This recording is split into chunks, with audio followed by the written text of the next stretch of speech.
Nggak bisa. Bapak jangan ngasih informasi kepada Presiden soal statistik. Ini sumbernya dari mana nih Pak Presiden ngomong hanya 1%. Itu mencederai perasaan rakyat. Terima kasih, Ketua. Assalamualaikum warahmatullahi wabarakatuh. Selamat pagi, salam sejahtera untuk kita semua. Om Swastiastu, Namo Buddhaya, salam kebajikan. Ketua anggota yang saya hormati, Kepala BGN, Pak Menteri Kesehatan, Menteri BKKBN, BPOM, dan seluruh jajaran yang saya hormati. Pertama, ya Pak Dadang sehat kan? Mudah-mudahan sehat ya Pak ya. Saya ikut mendoakan seperti Pak Menteri, Bapak tetap sehat. Tapi lembaga ini bukan lembaga tempat untuk berdoa Pak. Ini bukan masjid Pak, bukan gereja. Ini lembaga memang diciptakan untuk bertukar pikiran, bergaduh ria. Kalau di sini nggak gaduh, gaduhnya di luar Pak. Itu yang tidak diinginkan oleh Pak Presiden. Kami pernah rapat soal JKN sampai subuh Pak. Kami dengan Pak Menteri Kesehatan pernah rapat COVID sampai dini hari Pak. Tapi kami belum pernah rapat dengan BGN lebih dari 4 jam. Semakin gaduh semakin rapi Pak. Di sini loh ya Pak. Jadi kalau ada perbedaan pemikiran, jangan dianggap ini sebagai suatu yang melawan. Suatu yang menentang. Ini paradigma berpikir kepala badan diubah ini caranya. Semakin kita banyak perbedaan, semakin kaya Bapak mengambil keputusan dan semakin menyelamatkan banyak orang. Ini soal kesehatan. Ini saya nomor 1 dulu, agar kita sama. Begitu Bu Wakil Kepala Badan. Jadi harus paham semua ini, karena ini tugas kami memang menggonggong. Parlemen itu kan bicara Pak. Kalau kami nggak bicara nanti dianggap publik kerja apa. Sama juga kami ditanya oleh media. Ini keracunan segitu banyak, apa yang dilakukan oleh Komisi 9? Jawab kami apa Pak? Akhirnya gaji kami dipotong Pak. Itu loh Pak. Nah, pertanyaan saya yang pertama, kapan Perpresnya turun Pak? Anda bisa bayangkan 82 juta penerima manfaat, makanan siap saji di seluruh wilayah Indonesia.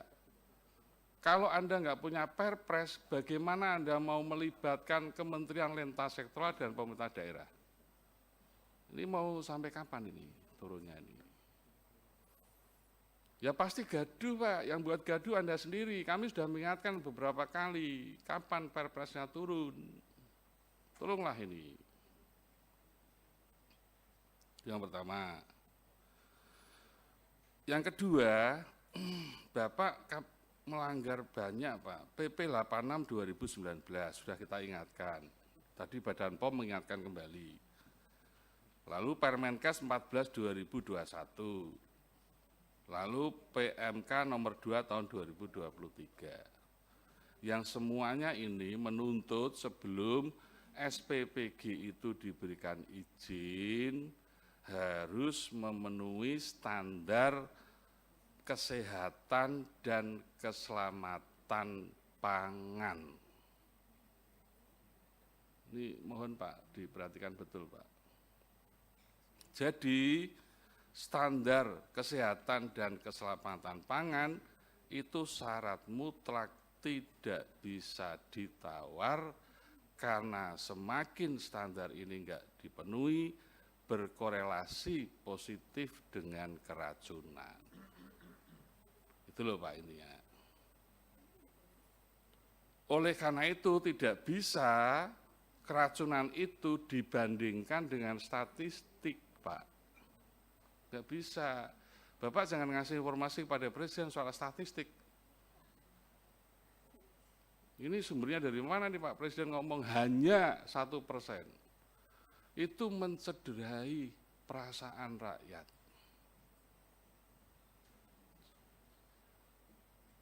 Ini tidak boleh Pak. Keselamatan rakyat itu zero Pak.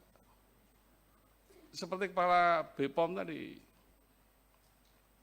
Sama juga dengan FAO. Jadi kalau bukan pangan jika tidak aman, bukan pangan kalau tidak aman. Dan saya meyakini fenomena keracunan ini seperti fenomena gunung es. Banyak yang dilaporkan. Dilaporkan kalau sudah sampai rumah sakit atau puskesmas. Jadi Pak, soal ini Pak harus dibangun komunikasi yang empati, yang baik dengan masyarakat. BGN belajar dari situ. Ini saran moral aja Pak ini Pak.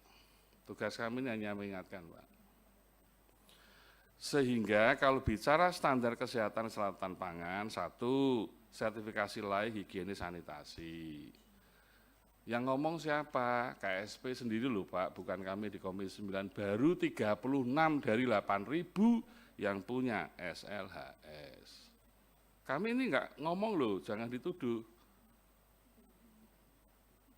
Jadi istana sendiri itu yang mengatakan. Anda bisa bayangkan kalau SLHS enggak dipenuhi, lalu SPPG mengolah makanan tanpa standar, hasilnya apa? Itu kan logic thinking kita ini kan sudah bisa jalan toh Pak. Ini semua orang pinter nih semuanya. Yang kedua, penjamah makanan sertifikasinya bagaimana? Dulu kan kita pernah tanya itu, syarat untuk menjadi karyawan 47 orang itu syaratnya apa? Yang penting sehat. Tapi lupa bahwa orang yang ada di situ itu semuanya memiliki kesempatan untuk kontaminasi makanan. Tambah lagi HACCP, tambah lagi CPPOB. Kalau ini semua dipenuhi Pak, saya yakin kok bahwa SPPG bagian dari bisnis seperti catering. Dengan catering kita bisa galak, dengan SPPG sendiri kok kita lemah sekali. Mohon Pak, ini betul-betul quality ini diperbaiki. Saya agak bingung ketika pendampingan koki terlatih. Terus ngambil kokinya dari mana? Siapa koki itu? Apakah mau ngambil chef dari Singapura misalnya, atau yang kelas hotel berbintang misalnya? Dari mana ini chefnya ini? Nanti bagaimana identifikasi chefnya ini? Apakah tidak sebaiknya dorong aja BPOM ini, dorong aja Kementerian Kesehatan, dorong aja Dinas Kesehatan Kabupaten Kota, dorong aja puskesmas, masuk ke semua dapur, diberi kesempatan mereka masuk. Banyak kok di lapangan begitu orang masuk dihentikan kok, nggak tahu siapa yang menghentikan itu. Seolah-olah ini untouchable. Ini perilaku siapa ini? Ini nggak bisa ditangani satu sektoral Pak. Ini mau diubah pikiran teman-teman BGN ini. Kemarin ada laporan wartawan mau masuk nggak boleh juga sampai dimarahi sampai mau berkelahi. Jangan begitulah Pak. Lalu bagaimana lagi melibatkan masyarakat? Komite sekolah, dinas pendidikan, guru yang nggak pernah dilibatkan. Teman-teman dinas kesehatan kalau mau masuk ke dapur mendampingi duitnya dari mana? Anggarannya dari mana? Kalau bupati mau menganggarkan regulasinya apa? Ini nggak mudah loh Pak. Pak Menkes bisa aja, apakah Pak Menkes bisa memerintah dinas kesehatan juga untuk turun ke bawah? Karena ini yang memiliki adalah pemerintah daerah. Maka PP 86 2009 kan sebetulnya sudah mengamanatkan keamanan pangan itu wewenang Menteri Kesehatan, wewenang BPOM, wewenang pemerintah daerah. 3 hal itu dilibatkan. Tapi kalau nggak ada perpres ya susah juga ini. Jadi perpres sangat penting itu. Nah, kemudian saya berharap mekanisme silang penjaminan mutu internal dan eksternal, internal oleh BGN sendiri dikuati. Penjaminan mutu eksternal oleh Dinas Kesehatan, oleh BPOM, pemerintah daerah dikuati Pak. Terus dengan demikian, maka terakhir sudah habis ya, pas ini, 000 pas. Maka saya berharap perpres dikeluarkan segera, lalu penjaminan mutu internal eksternal dilakukan, jangan berharap bahwa pola seperti ini dipertahankan. Kalau pola ini dipertahankan, berani taruhan sama saya, semakin banyak jumlah dapur yang berdiri, semakin banyak jumlah keracunan. Dan itu bahaya. Download Tribun X sekarang, menghadirkan lokal menjadi Indonesia.